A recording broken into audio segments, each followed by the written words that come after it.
यहाँ पर आप देख रहे हैं रीडर्स चॉइस लेखा शास्त्र यानी अकाउंटेंसी, वित्तीय लेखांकन, फाइनेंशियल अकाउंटिंग कक्षा 12 के विद्यार्थियों के लिए सिंह अग्रवाल यानी विजयपाल सिंह की ये बुक है और यह NCERT के नवीनतम पाठ्यक्रम एवं परीक्षा पद्धति पर आधारित रेफरेंस बुक है। इसमें हम क्वेश्चन नंबर 6 तक financial statement of A company वाले चैप्टर का बना चुके हैं, यानी कंपनी के वित्तीय विश्लेषण वाला जो चैप्टर है जिसे हम फाइनेंशियल अकाउंटिंग में पढ़ते हैं फाइनल अकाउंट के नाम से, लेकिन कंपनीज में इसको जो है फाइनेंशियल स्टेटमेंट्स के नाम से जाना जाता है। इसमें क्वेश्चन नंबर 5 तक की वीडियो आपके पास जा चुकी है। क्वेश्चन नंबर 6 हमने बनाया हुआ है, जिस कॉपी में बनाया है वो कॉपी घर पे रह गई, लेकिन 7 नंबर जो क्वेश्चन बना हुआ है वह क्वेश्चन आपके सामने पेश है। इसके बाद हम 6 वाले को भी आपके सामने पेश करेंगे। तो इस वीडियो में हम क्वेश्चन नंबर 7 की बात करेंगे, जिसमें यहाँ लिखा हुआ है 31 दिसंबर 2020 को समाप्त होने वाले वर्ष के निम्नलिखित शेषों से वाई कंपनी लिमिटेड का कंपनी अधिनियम 2013 के अनुसार आर्थिक चिट्ठा बनाइए। तो यहाँ पर भूमि व भवन डिवेंचर भी दिया है 12% का, शेयर कैपिटल जो कि 10 रुपए वाले पूर्वदत्त 1 लाख समता अंश है, मशीनरी भी इनके पास एक ख्याति है और अंशों में इन्वेस्टमेंट किया हुआ है 2 लाख रुपए का, बिल्स रिसेबल है, डेटर है, क्रेडिटर है, असुरक्षित बैंक लोन यहाँ पे दिया हुआ है, करों के लिए प्रावधान है, 12% डिवेंचरों पर छूट भी दिया हुआ है, प्रपोज्ड डिविडेंड भी है 50,000 का और स्टॉक है 1 लाख का, सामान्य संचय 2 लाख का। अब जब हम बैलेंस शीट बनाएंगे सबसे पहले आप देखेंगे बैलेंस शीट का फॉर्मेट कैसा होता है। तो यहाँ पर आप देख रहे हैं तो यहाँ लिखा है Y company limited balance sheet for the year ending 31 December 2020। आपकी बुक में 2023 हो, 22 हो, 21 हो, जो भी ईयर होगा आप वहाँ पे लिखेंगे। 31 दिसंबर हो, 31 मार्च हो, 30 जून हो, कुछ भी हो। Particulars, note number, current year, previous year, 2 प्रकार के कॉलम यहाँ पर बढ़ाए जाएंगे। इनको बढ़ाने यानी बनाने के बाद जब हम इनको बनाएंगे तो यहाँ पर इक्विटी एंड लायबिलिटीज सबसे पहली मुख्य हेडिंग होगी। इसमें शेयर होल्डर्स फंड्स ये इसका सब हेडिंग होगा। इसमें शेयर कैपिटल आएगा। शेयर कैपिटल आपने देख ही लिया है, यहाँ पर share capital 1 lakh equity share है जो कि 10 रुपए का है तो 10 लाख रुपया हो गया। सीधा हम 10 लाख रुपया लिख देंगे। Reserve and surplus, reserve and surplus में हमारा सामान्य संचय और प्रॉफिट एंड लॉस आता है, तो इसमें सामान्य संचय 2 लाख का दिया है, तो इसी को ही हम रिजर्व एंड सरप्लस वाले कॉलम में डाल देंगे। लेकिन इस बात को ध्यान देंगे कि हमने इसका नोट नंबर बताया है, भाई रिजर्व एंड सरप्लस में कौन सा पैसा डालेंगे, तो इसको हमने नोट नंबर 1 में बता दिया। रिजर्व एंड सरप्लस में जनरल रिजर्व के 2 लाख रुपए डाले गए हैं। इसके बाद हम पहुंचते हैं non current liability second part में। इसके लॉन्ग टर्म बोरोइंग यानी इसमें डिवेंचर का पैसा आएगा, तो लॉन्ग टर्म बोरोइंग इसकी सब हेडिंग है। लेकिन लॉन्ग टर्म बोरोइंग में शामिल क्या होता है, बैंक लोन और डिवेंचर आता है। यहां पर 12% डिवेंचर जो कि बुक में दिया हुआ है, 12% डिवेंचर्स कहां पे लिखे हुए हैं वे यहां पर डाले जाएंगे। तो ये रहा 2 लाख का। और एक है असुरक्षित बैंक ऋण 1 लाख रुपए का, ये बैंक लोन है, ये भी हमारे पास 1 लाख का है, दोनों मिला के 3 लाख रुपए हो गए। तो यानी लॉन्ग टर्म बोरोइंग यहां पर 3 लाख रुपए का हो गया, तो हमने लॉन्ग टर्म बोरोइंग 3 लाख रुपए का डाल दिया है। अब करंट लायबिलिटीज पहुंचते हैं। करंट लायबिलिटीज एंड प्रोविजंस इसका नाम है। तो करंट लायबिलिटीज में creditors, bills payable, outstanding expenses वगैरह आते हैं। और शॉर्ट टर्म प्रोविजंस में provision for tax, propose dividend वगैरह आते हैं। तो इनको हमने यहाँ पर दिखा दिया। करंट लायबिलिटीज इसका जो वर्किंग नोट है उसमें नोट नंबर 3 है, क्रेडिटर्स 1 लाख के हैं, तो हमने करंट लायबिलिटी में, और भाई बिल्स पेबल वगैरह दिया नहीं है सवाल में, सिर्फ क्रेडिटर्स दिया हुआ है। आप देखेंगे तो इसमें लेनदार जो है वही लिखा है 1 लाख रुपए का, और कुछ नहीं है। तो इसके बाद हमने यहाँ पर और कुछ लिखा नहीं है, तो करंट लायबिलिटीज में 1 लाख आएगा। Short term provision, short term provisions में प्रपोज डिविडेंड प्रस्तावित लाभांश, अगर आप देखेंगे तो प्रस्तावित लाभांश का जो अमाउंट है वो प्रस्तावित लाभांश ये रहा 50,000 का दिया हुआ है, और एक प्रोविजन फॉर टैक्स यानी करों के लिए प्रावधान 55,000 का, ये हमारे प्रोविजन होते हैं। दोनों मिला के 1,05,000 है। इन्हीं दोनों को हमने यहाँ पर लिख दिया, करंट लायबिलिटीज का और शॉर्ट टर्म प्रोविजंस का। ये अमाउंट आने के बाद हमने इनका 1, 2, 3, 4 और 5 इन पांचों अमाउंट का टोटल किया तो 17,05,000 आ गया। अब हम पहुंचते हैं इसके सेकेंड पार्ट यानी एसेट्स में। एसेट्स में हमारा पहला भाग नॉन करेंट एसेट्स आता है, इसके अंदर फिक्स एसेट्स आता है, और फिक्स एसेट्स को दो भागों में बांटा गया है, टेंजिबल और इनटेंजिबल। तो हम टेंजिबल में उन संपत्तियों को लिखते हैं जो आंखों से दिखाई देते हैं, जैसे land, building, plant, machinery, furniture, ये सब। तो इस सवाल में ऐसी टेंजिबल एसेट्स कौन सी है, तो मशीनरी 8 लाख रुपए की दी हुई है, और भूमि व भवन 2 लाख का है। तो 2 लाख और 8 लाख मिला के कितने हो गए, 10 लाख। तो हमने यहाँ पर टेंजिबल एसेट्स में 10 लाख रुपए लिख दिया है। इनटेंजिबल में तो गुडविल आती है। इनटेंजिबल के बारे में अगर आप देखना चाहें, इसका वर्किंग नोट नंबर 6 है, यहाँ पर हम गुडविल लिख देंगे। इस प्रकार से आपने यहाँ पर देख लिया है। तो जब हम इसको लिखते हैं, इसकी वर्किंग करते हैं, यह एक प्रकार से वर्किंग नोट का काम कर रहा है। तो जो वर्किंग नोट का काम करता है तो उसको हम वर्किंग के रूप में दिखाते हैं, और जो हमारा पहले हम वर्किंग करते थे तो उसका कोई प्रारूप नहीं होता था, लेकिन अब नोट्स टू अकाउंट के रूप में इसका एक प्रारूप जो है बन चुका है। तो इस प्रारूप को आप भी ध्यान से समझ जाइए। और ये जो नोट नंबर लिखे होते हैं, इन नोट नंबर को ही हम यहाँ पर एसेट्स उसमें नोट नंबर में मेंशन करते हैं। जैसे यहाँ पे नोट नंबर लिखा हुआ है, तो हमने नोट नंबर 1 में रिजर्व एंड सरप्लस दिखाया, लॉन्ग टर्म बोरोइंग 2 नंबर में दिखाया, करंट लायबिलिटीज में 3 नंबर, ये रहा करंट लायबिलिटीज, देखेंगे तो तीसरा नंबर डला है। शॉर्ट टर्म प्रोविजन चौथा नंबर है, तो यहाँ पर देखेंगे short term provision 4 number. Tangible assets 5 number है, तो ये देखिए टेंजिबल एसेट्स पे 5वां नंबर यही है ना, 10 लाख रुपए का, तो ये 10 लाख रुपया डला हुआ है। इनटेंजिबल पे गुडविल आता है अब 6ठे नंबर पे, तो छठी वर्किंग है इनटेंजिबल एसेट्स के गुडविल के नाम से, उसको भी हमने लिख दिया। अब पहुंचते हैं नॉन करेंट इन्वेस्टमेंट, इसका सेकंड पार्ट है नॉन करेंट एसेट्स का। तो नॉन करेंट इन्वेस्टमेंट में है 2 लाख रुपए विनियोग, तो 2 लाख रुपए ये लिख दिया गया। अब बारी आती है करेंट एसेट्स की।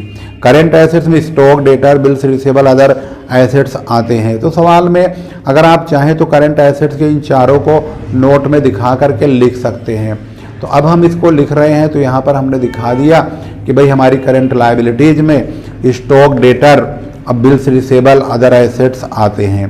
तो स्टॉक डेटर में देखिए बिल्स रिसीवेबल ये रहा, डेटर ये रहा, और स्टॉक ये रहा, और अदर एसेट्स हमने लिखा है, उसमें ऋण पत्रों के निर्गमन पर छूट जो 5,000 का है, ये एसेट्स में अदर एसेट्स की हेडिंग में आएगा। डिस्काउंट ऑन डिवेंचर के नाम से, ये सारी हमारी करंट एसेट्स हो गई। अब हम इनको जोड़ लेंगे, 1, 2, 3, 4, 5, 6, 7, इनको जोड़ेंगे 17,05,000 आएगा। और ऊपर वाला देखेंगे तो ऊपर वाला भी 17,05,000 आ चुका है। अब इस प्रकार से इस क्वेश्चन की जो शुरुआत हुई है वो यहाँ से हुई है, और इसके बाद हम ये ऐसे ऐसे क्लियर करते हुए चले गए, और इस तरफ हमने इसकी वर्किंग दिखाया है। नोट नंबर, पहले नोट नंबर लिखा गया है, बाकायदे समझाया गया है, उसके बाद इस नोट नंबर को आप जरूर बनाएंगे। यह एक वर्किंग नोट है। पहले क्या होता था, वर्किंग नोट को हम रफ के नाम से जानते थे, लेकिन अब वही काम स्पेशली और नोट्स टू अकाउंट के नाम से डाला जाने लगा, और जिसका जो है नाम एक प्रकार से नोट्स टू अकाउंट तो रखा है, लेकिन इसमें एक प्रकार से वर्किंग का ही काम होता है। इससे एग्जामिनर के मन में ये डाउट नहीं रहेगा कि बच्चे ने ये जो रकम भरी है बैलेंस शीट में वो डायरेक्ट भरी है। अब उसको यहाँ पर इस बात का पुख्ता सबूत मिल जाएगा कि बच्चों ने वर्किंग एक एक पॉइंट की है, और कहाँ से कौन सी रकम डाली गई है, इसको विस्तार पूर्वक बच्चे ने जरूर एक्सप्लेन किया हुआ है। इसके बाद हम क्वेश्चन नंबर 8 की बात करेंगे। अब हम यहाँ पहुँच गए क्वेश्चन नंबर 8 पर। क्वेश्चन नंबर 8 अगर आप देखेंगे तो यहाँ पर बोला है निम्नलिखित सूचनाओं के आधार पर एबीसी लिमिटेड का 31 दिसंबर 2020 का समाप्त होने वाले वर्ष का लाभ हानि खाता विवरण बनाइए, यानी कि statement of profit and loss. Statement of profit and loss बनाने के लिए इसमें कहा है तो आपको इसमें बहुत अच्छी तरह से फॉर्मेट को बहुत अच्छी तरह से ध्यान में रखना होगा। फॉर्मेट आपको याद भी होना चाहिए और अच्छी तरह से आपको इसका पैटर्न पता होना चाहिए, कैसे लिखेंगे, क्या लिखेंगे, वर्किंग कैसे की जाती है वगैरह वगैरह। सबसे पहले हम इसका फॉर्मेट आपको दिखा रहे हैं। तो यहाँ पर इस तरह से इसको लिखेंगे, statement of profit and loss as on 31 December 2020, particulars, note number, rupees. यहाँ पर करेंट ईयर आता है, साइड में प्रीवियस ईयर। अब क्योंकि प्रीवियस ईयर का कोई इन्फॉर्मेशन इसमें दिया नहीं गया है, न ही प्रीवियस ईयर के बारे में कोई इन्फॉर्मेशन प्रॉफिट एंड लॉस वगैरह के दी गई है, तो इसलिए हमने यहाँ पर जो पिछले साल का प्रॉफिट का कॉलम होता है प्रीवियस ईयर का, उसको हमने नहीं बनाया। तो सबसे पहले हमने लिखा revenue from operation. Working note number हमने 1 में इसका जिक्र किया है कि ये 78,300 रुपया कहाँ से आया है। तो वर्किंग नोट नंबर 1 में चलते हैं तो यहाँ पर पता चलता है जो रेवेन्यू फ्रॉम ऑपरेशन यानी जो सेल है उसी का नाम रेवेन्यू फ्रॉम ऑपरेशन है, उसमें से सेल्स रिटर्न घटा देंगे। अब देखिए विक्रय तो ये रहा 80,000 का और जो विक्रय वापसी है वो ये रहा 1700 का, इसको माइनस कर देंगे 78,300 आएगा। तो यही हमारा रेवेन्यू फ्रॉम ऑपरेशन होगा। इसके बाद एक्सपेंसेज को 5 भागों में बांटा गया है। Cost of material consume, employ benefit expenses, finance cost, depreciation and amortisation और अदर एक्सपेंसेज। इन 5 भागों में रकम कौन सी आएगी? सबसे पहले कॉस्ट ऑफ मटेरियल कंज्यूम, इसका मतलब होता है opening stock plus purchase minus closing stock minus purchase return. तो क्वेश्चन के मुताबिक आपको यही चीज देखना है। ओपनिंग स्टॉक 25,000 ये रहा, क्रय 50,000 ये रहा, क्लोजिंग स्टॉक सवाल के नीचे लास्ट में 30,000 का ये रहा, क्रय वापसी जिसे हम परचेज रिटर्न बोलते हैं वो ये रहा।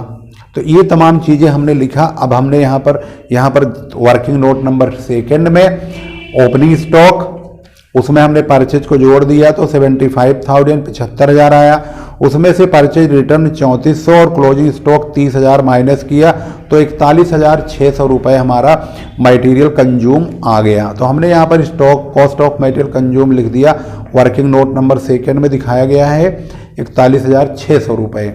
अब पहुँचते हैं एम्प्लॉयज बेनिफिट एक्सपेंस, जिसमें आता है एम्प्लॉयज का पैसा, जिसमें हम लिखते हैं वेजेज, सैलरी वगैरह वगैरह। तो यहाँ पर वेजेज सैलरी देखेंगे तो ये रहा वेजेज 21,400 का और उसमें 3200 का आउटस्टैंडिंग है और सैलरी भी है 4600 का, उसमें भी आउटस्टैंडिंग है 500 का। तो हम दोनों को लिखेंगे।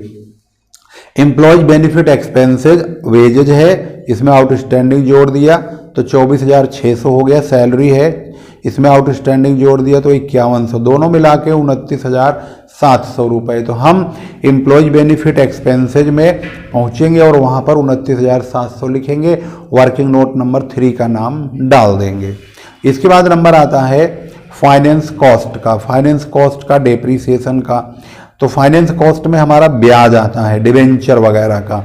तो यहाँ पर देखेंगे ब्याज वगैरह के बारे में कुछ लिखा है या नहीं। तो सवाल में देखने से पता चलता है कि ब्याज के बारे में कुछ लिखा है या नहीं। डिवेंचर या लोन पर ब्याज होना चाहिए। तो क्वेश्चन के मुताबिक ब्याज के बारे में कोई जानकारी लग रहा है, सवाल में है नहीं। तो फाइनेंस कॉस्ट हमारा नील होगा। तो हमने फाइनेंस कॉस्ट यहाँ पर नील कर दिया क्योंकि ये बैंक लोन का डिवेंचर का ब्याज आता है, जो कि फाइनेंस कॉस्ट में कुछ नहीं आएगा क्योंकि डिवेंचर लोन है ही नहीं। डेप्रीसिएशन एंड अमोर्टाइजेशन आता है। डेप्रीसिएशन प्लांट और मशीन पर, फर्नीचर पर और बिल्डिंग पर, तीनों पे काटा गया है। इन दोनों पे 5% और 15% से है, फर्नीचर पे 10%। तो ये जो बिल्डिंग है 25,000 की, इस पे 5% है 1,250 रुपये। प्लांट है 15,000 का, इसका 15% 2,250 रुपये। फर्नीचर 3,200 का है, इसका 10% 320 रुपये। इन तीनों डेप्रिसिएशंस को हम लिखेंगे तो यहाँ पर तीनों का नाम आएगा, building, plant, furniture. Depreciation and amortisation की हेडिंग होगी और ये रकम टोटल 3820 होगी। तो ये रहा डेप्रिसिएशन एंड अमोर्टाइजेशन 3820 रुपये वर्किंग नोट नंबर 4 में। अब अदर एक्सपेंसेज में पहुंचते हैं। अदर एक्सपेंसेज में हम बाकी बचे हुए खर्चों को भर देंगे। बाकी बचे हुए खर्चों में कौन बच रहा है? सबसे पहले आप देखेंगे देनदारों पर 5% काटने के लिए कहा है। तो देनदार हमारे पास है कितने के, उनका 5% पैसा मरेगा। 42,800 है, इसका 5% काटेंगे तो जो 5% आएगा वो हमारा पैसा मर जाएगा। तो वो मरा हुआ पैसा बोलते हैं उसको बैड डेट्स। तो वो रकम हम अभी दिखाएंगे आपको। फिलहाल ऊपर से चलते हैं। जनरल एक्सपेंसेज 1900 का है, कोयला गैस है 700 का, आगत भाड़ा है 2300 का, बैंक व्यय है 100 रुपये का, और किराया व कर है 800 का। किराया कर में 200 का आउटस्टैंडिंग है, इसे जोड़ देंगे। तो जितनी चीज़ें मैंने बताई ये रहा सामान्य व्यय। कोयला gas, carriage in ward, bank charge, rent and tax में 200 रुपये जुड़ गए। इसके बाद नंबर आता है फायर इंश्योरेंस का 400 का, लेकिन इसमें बोलता है असमाप्त यानी प्रीपेड है। अग्नि बीमा यहाँ लिखा फायर इंश्योरेंस का 120 रुपये असमाप्त कर दीजिए। तो हम इसमें से 120 रुपये माइनस करके लिखेंगे 280 रुपये। इसके बाद bad debts, provision for bad debts में पुराने बैड डेट्स के बारे में अगर देखेंगे कहीं लिखा होगा तो उसमें जोड़ देंगे, हालांकि लिखा नहीं है। तो हम यहाँ पर बोला गया है कि 5% अशुद्ध ऋण के लिए देनदारों पर आयोजन करिए। तो देनदार हमारे पे 42,800 हैं, इनका 5% 2,140 रुपये आएगा। अब इस घाटे को पूरा करने के लिए इन्होंने अशुद्ध ऋण के लिए प्रावधान पहले से ही 1400 किया हुआ है। तो ये जो 2140 हमारा देनदारों पर 5% काट कर आया है, ये 5% जो हमने काटा है देनदारों पर, इस देनदार का 5% 2140 है। ये नुकसान है। इस कमी को पूरा करने के लिए पुराना बैड डेट्स रिजर्व है 1400, इसे माइनस कर देंगे, लेस करेंगे old BDR bad debts reserve 740 का बैठ जाएगा। इन टोटल जो अदर एक्सपेंसेस खर्चा है 7020 का होता है। इसी को हम यहाँ पर अदर एक्सपेंसेस के नाम से 7020 लिख देंगे। अब हमारे पास जो हमारा रेवेन्यू फ्रॉम ऑपरेशन है 78,300 में से 1, 2, 3, 4 इन चारों घटा देंगे, यानी नंबर सेकंड को घटाएंगे। फर्स्ट में से सेकंड के एक्सपेंसेस को घटाएंगे तो इसका नाम रखेंगे third number, profit before exceptional and extra ordinary items यानी 1-2। ये आएगा 3840, ये आएगा लॉस, माइनस में लिख देंगे। इसके बाद चौथा नंबर होगा एक्सेप्शनल आइटम में। इसमें हम propose dividend, interim dividend, general reserve का पैसा जो प्रॉफिट में से ट्रांसफ़र करते हैं, यहाँ तो प्रॉफिट ही नहीं हुआ, ट्रांसफ़र के खाक होएगा, इसलिए एक्सेप्शनल आइटम कुछ नहीं है। तो एक्सेप्शनल आइटम में हमने कुछ डाला नहीं है। इसके बाद प्रॉफिट और लॉस जो भी होगा बिफोर एक्स्ट्रा ऑर्डिनरी आइटम आएगा, 3 में से 4 को घटाएंगे यानी थर्ड नंबर, यानी इसमें से इसे घटाएंगे तो यहाँ तो कुछ है ही नहीं, तो यही रह जाएगा लॉस में। इसके बाद एक्स्ट्रा ऑर्डिनरी आइटम को चेक करेंगे तो एक्स्ट्रा ऑर्डिनरी आइटम तो कुछ है ही नहीं। जब कुछ नहीं है तो यहाँ कुछ लिखेंगे भी नहीं। यही प्रॉफिट, हमारा प्रॉफिट तो आया नहीं है, लॉस आया है, तो यहाँ लिख देंगे लॉस फॉर द पीरियड।